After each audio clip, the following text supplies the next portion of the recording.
मधुबन के बाबा,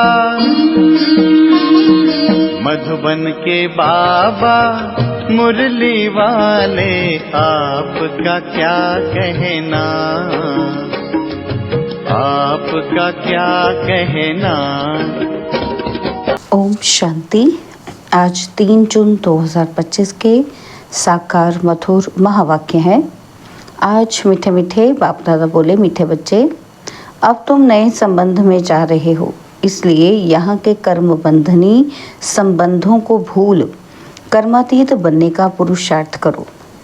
बाबा ने कहा, मीठे बच्चे, अब तुम नए संबंध में जा रहे हो, इसलिए यहाँ के कर्म बंधनी संबंधों को भूल कर्मातीत बनने का पुरुषार्थ करो। बाबा ने आज प्रश्न पूछा कि बाप किन बच्चों की वाह वाह करते हैं और सबसे अधिक प्यार किन्हों को देते हैं।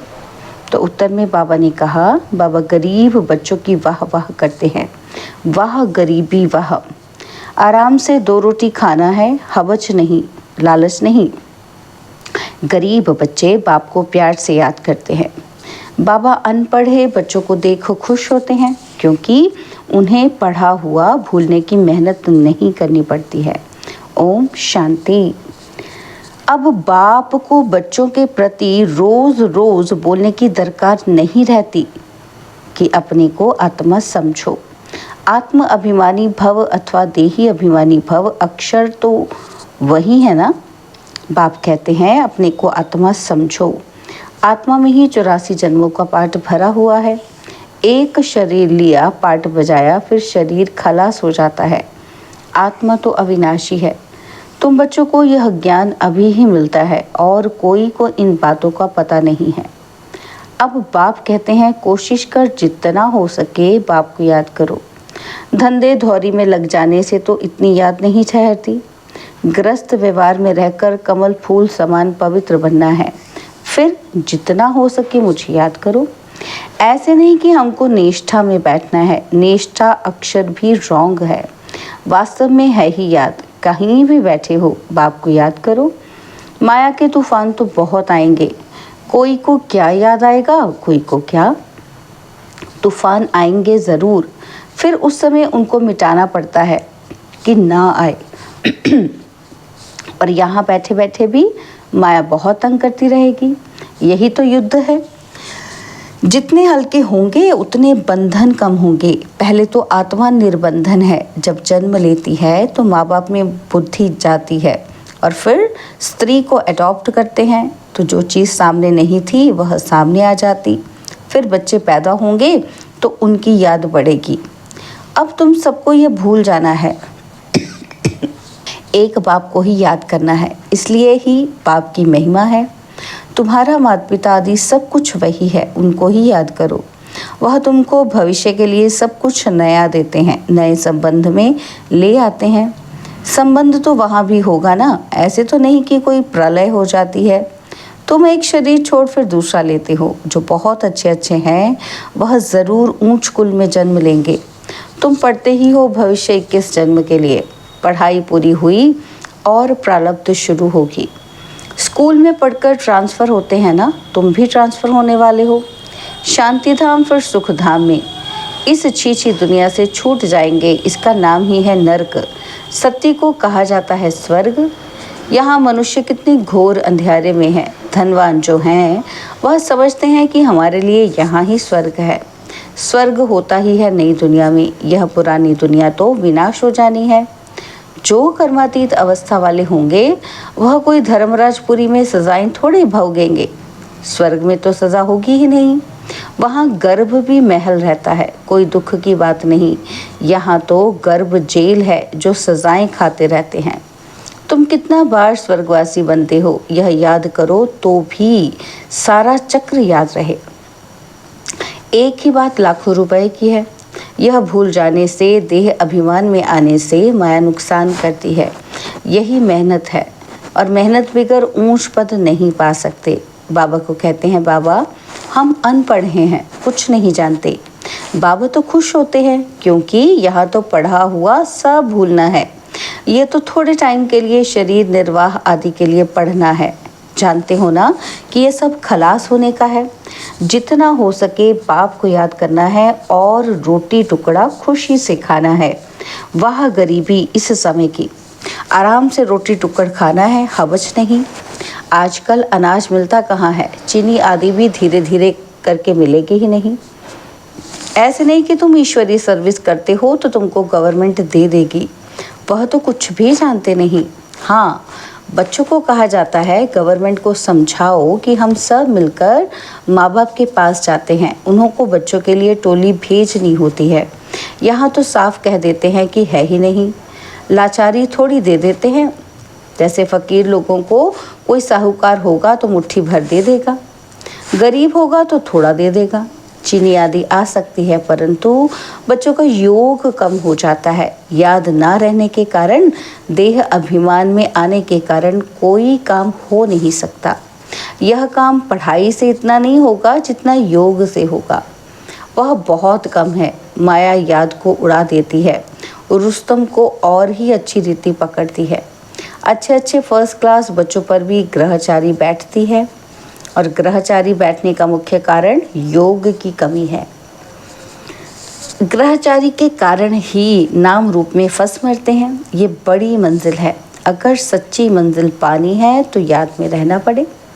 बाप कहते हैं ध्यान से भी ज्ञान अच्छा और ज्ञान से याद अच्छी।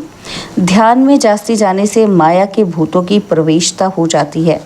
ऐसे बहुत हैं जो फालतू ध्यान में जाते हैं, क्या क्या बोलते हैं, उन पर विश्वास नहीं करना।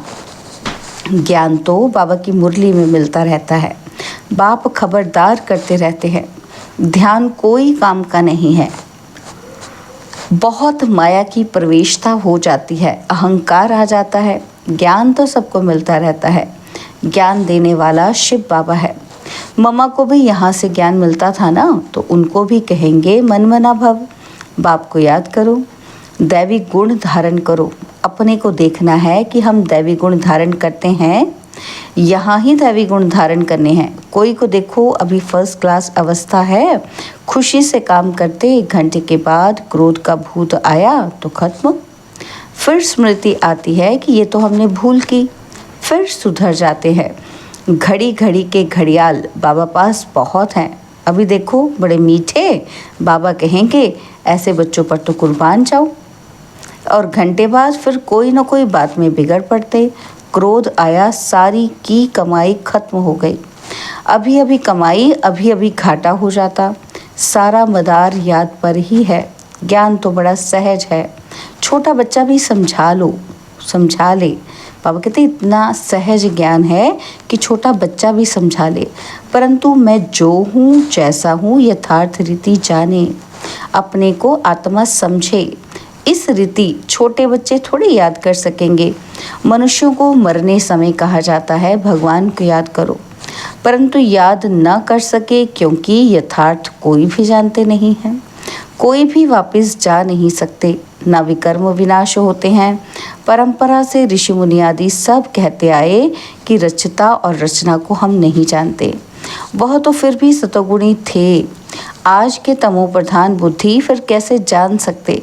बाप कहते हैं यह लक्ष्मी नारायण भी नहीं जानते, राजा रानी ही नहीं जानते तो फिर प्रजा कैसे जानेगी। कोई भी नहीं जानते, अभी सिर्फ तुम बच्चे ही जानते हो। तुम्हारे में भी कोई हैं जो यथार्थ रीति जानते हैं। कहते हैं बाबा घड़ी घड़ी भूल जाते हैं। बाप कहते हैं कहीं भी जाओ सिर्फ बाप को याद करो। बड़ी भारी कमाई है, तुम 21 जन्मों के लिए निरोगी बनते हो। ऐसे बाप को अंतर्मुख हो याद करना चाहिए ना, परंतु माया भुलाकर तूफान में ला देती है। इसमें अंतर्मुख हो विचार सागर मंथन करना है। विचार सागर मंथन करने की बात भी अभी की है। यह है पुरुषोत्तम बनने का संगम युग। यह भी वंडर है। तुम बच्चों ने देखा है कि एक ही घर में तुम कहते हो कि हम संगम युगी हैं और हाफ पार्टनर व बच्चा आदि कल युगी है, तो कितना फर्क है। बड़ी महीन बात बाप समझाते हैं। घर में रहते हुए भी बुद्धि में है कि हम फूल बनने के लिए पुरुषार्थ कर रहे हैं। यह है अनुभव की बातें। प्रैक्टिकल में मेहनत करनी है, याद की ही मेहनत है। एक ही घर में एक हंस तो दूसरा बगुला। फिर कोई बड़े फर्स्ट क्लास होते हैं, कभी विकार का ख्याल भी नहीं आता, साथ में रहते भी पवित्र रहते हैं, हिम्मत दिखाते हैं, तो उन्हें कितना ऊंच पद मिलेगा। ऐसे भी बच्चे हैं ना। कई तो देखो विकार के लिए कितना मारते झगड़ा करते हैं। अवस्था वह होनी चाहिए जो संकल्प में भी कभी अपवित्र बनने का ख्याल न आए। बाप हर प्रकार से राय देते रहते हैं। तुम जानते हो, श्री श्री की मत से हम श्री लक्ष्मी श्री नारायण बनते हैं। श्री माना ही श्रेष्ठ। सत्युग में है नंबर 1 श्रेष्ठ और त्रेता में 2 डिग्री कम हो जाती है। यह ज्ञान तुम बच्चों को अभी मिलता है। इस ईश्वरीय सभा का कायदा है कि जिन्हें ज्ञान रत्नों का कदर है कभी उबासी आदि नहीं लेते हैं, उन्हें आगे आगे बैठना चाहिए। कोई कोई बच्चे बाप के सामने बैठे भी छुटका खाते उबासी देते रहते, उनको फिर पिछाड़ी में जाकर बैठना चाहिए। यह ईश्वरीय सभा है बच्चों की। परंतु कई ब्राह्मणियां ऐसे ऐसे को भी ले आती हैं। यूं तो बाप से धन मिलता है, एक एक वर्षन लाखों रुपयों का है। तुम जानते हो ज्ञान मिलता ही है संगम पर। तुम कहते हो बाबा हम फिर से आए हैं बेहद का वर्षा लेने। मीठे मीठे बच्चों को बाबा बार बार समझाते हैं कि यह छीछी दुनिया है, तुम्हारा है बेहद का वैराग्य। बाप कहते हैं इस दुनिया में तुम जो कुछ देखते हो वह कल होगा ही नहीं। मंदिरों आदि का नाम निशान ही नहीं रहेगा। वहाँ स्वर्ग में उन्हों को पुरानी चीज़ देखने की दरकार नहीं। यहाँ तो पुरानी चीज़ का कितना मूल्य है। वास्तव में कोई चीज़ का मूल्य नहीं है सिवाय एक बाप के। बाप कहते हैं मैं ना आऊँ तो तुम राजाई कैसे लो। जिनको मालूम है वही आकर बाप से वर्षा लेते हैं। इसलिए कोटों में कोई कहा जाता है। कोई भी बात में संशय नहीं आना चाहिए। भोग आदि की भी रस्म रिवाज है, इनसे ज्ञान और याद का कोई कनेक्शन नहीं है। और कोई बात से तुम्हारा ताल्लुक ही नहीं। सिर्फ 2 बातें हैं, अल्फ और बे, बादशाही। अल्फ भगवान को कहा जाता है। अंगुलू से भी ऐसा इशारा करते हैं ना, तो आत्मा इशारा करती है ना। तो बाप कहते हैं भक्ति मार्ग में मैं तुम्हें तुम मुझे याद करते हो। भक्ति मार्ग में क्या करते हैं, बच्चे याद करते हैं ना। तो तुम सब मेरे आशिक हो। यह भी जानते हो कि बाबा कल्प कल्प आकर सब मनुष्य मात्र को दुख से छुड़ाए शांति और सुख देते हैं। तब बाबा ने कहा था कि सिर्फ ये बोर्ड लिख दो कि विश्व में शांति बेहद का बाप कैसे स्थापन कर रहे हैं, सो आकर समझो। 1 सेकंड में विश्व का मालिक 21 जन्म के लिए बनना है, तो आकर समझो। घर में बोर्ड लगा दो, 3 पैर पृथ्वी पर तुम बड़े से बड़ी हॉस्पिटल यूनिवर्सिटी खोल सकते हो। याद से 21 जन्म लिए निरोगी और पढ़ाई से स्वर्ग की बादशाही मिल जाती है। प्रजा भी कहेगी कि हम स्वर्ग के मालिक हैं। आज मनुष्यों को लज्जा आती है क्योंकि नरकवासी हैं। खुद कहते हैं कि हमारा बाप स्वर्गवासी हुआ तो नरकवासी हो ना, जब मरेंगे तो स्वर्ग में जाएंगे। कितनी सहज बात है। अच्छा काम करने वाले के लिए खास कहते हैं कि ये बहुत महादानी था, वह स्वर्ग गया। परंतु जाता कोई भी नहीं। नाटक जब पूरा होता है तो सभी स्टेज पर आकर खड़े होते हैं। यह लड़ाई भी तब लगेगी जब सभी एक्टर्स यहाँ आ जाएंगे, फिर लौटेंगे। शिव की बारात कहते हैं ना, तो शिव बाबा के साथ सभी आत्माएं जाएंगी। मूल बात अभी 84 जन्म पूरे हुए, अब इस जुत्ती को छोड़ना है। जैसे सर्प पुरानी खाल छोड़ नहीं लेते हैं, तुम नई खाल सतयुग में लेंगे। श्री कृष्ण कितना खूबसूरत है, कितनी उसमें कशिश है। फर्स्ट क्लास शरीर है, ऐसे हम लेंगे। कहते हैं ना कि हम तो नारायण बनेंगे। यह तो सड़ी हुई छीछी खल है, यह हम छोड़कर जाएंगे नहीं दुनिया में। यह याद करते खुशी क्यों नहीं होती। जब कहते हो कि हम नर से नारायण बनते हैं, इस सत्यनारायण की कथा को अच्छी रीति समझो। जो कहते हैं वह करके दिखाओ। कहनी करनी एक चाहिए। धंधा आदि भी भल करो। बाप कहते हैं हाथों से काम करो, दिल बाप की याद में रहे। जितनी जितनी धारणा करेंगे उतना तुम्हारे पास नॉलेज की वैल्यू होती जाएगी। नॉलेज की धारणा से तुम कितना धनवान बनते हो, यह है रूहानी नॉलेज। तुम आत्मा हो, आत्मा ही शरीर से बोलती है, आत्मा ही ज्ञान देती है और आत्मा ही धारण करती है। अच्छा, मीठे मीठे सिकिलते बच्चों प्रति माता पिता बाप दादा का याद प्यार और गुड मॉर्निंग। रूहानी बाप की रूहानी बच्चों को नमस्ते। हम रूहानी बच्चों की रूहानी बाप दादाजी को दिलवाजान सिकवा प्रेम से नमस्ते। ओम शांति। प्यारे बाबा, मीठे बाबा, मेरे बाबा, शुक्रिया बाबा, शुक्रिया बाबा, शुक्रिया। धारणा के लिए मुख्य सार है, पहला पॉइंट है, इस पुरानी दुनिया की पुरानी चीज़ों को देखते हुए भी नहीं देखना है। नर से नारायण बनने के लिए कहनी करनी एक समान बनानी है। और सेकंड पॉइंट है, अविनाशी ज्ञान रत्नों का कदर रखना है। ये बहुत बड़ी कमाई है, इसमें उबासी या झुटका नहीं आना चाहिए। नाम रूप की ग्रहचारी से बचने के लिए याद में रहने का पुरुषार्थ करना है। बाबा ने आज हमें वरदान दिया कि बाप की छत्र छाया के नीचे नाजुक परिस्थितियों में भी कमल पुष्प समान न्यारे और प्यारे भव। संगम युग पर जब बाप सेवाधारी बन करके आते हैं तो छत्र छाया के रूप में बच्चों की सदा सेवा करते हैं। याद करते ही सेकंड में साथ का अनुभव होता है।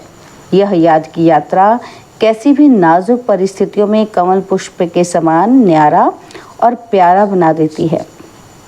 मेहनत नहीं लगती। बाप को सामने लाने से, स्वस्थिति में स्थित होने से कैसी भी परिस्थिति परिवर्तन हो जाती है। स्लोगन है, बातों का पर्दा बीच में आने ना दो तो बाप के साथ का अनुभव होता रहेगा। बातों का पर्दा बीच में आने ना दो तो बाप के साथ का अनुभव होता रहेगा। बाबा के आज के अव्यक्त इशारे, आत्मिक स्थिति में रहने का अभ्यास करो, अंतर्मुखी बनो। बाबा कहते किसी भी विघ्न से मुक्त होने की युक्ति है सेकंड में स्वयं का स्वरूप अर्थात आत्मिक ज्योति स्वरूप स्मृति में आ जाए और कर्म में निमित्त भाव का स्वरूप इस डबल लाइट स्वरूप में स्थित हो जाओ तो सेकंड में हाई जंप दे देंगे। कोई भी विघ्न आगे बढ़ने में रुकावट नहीं डाल सकेगा। ओम शांति।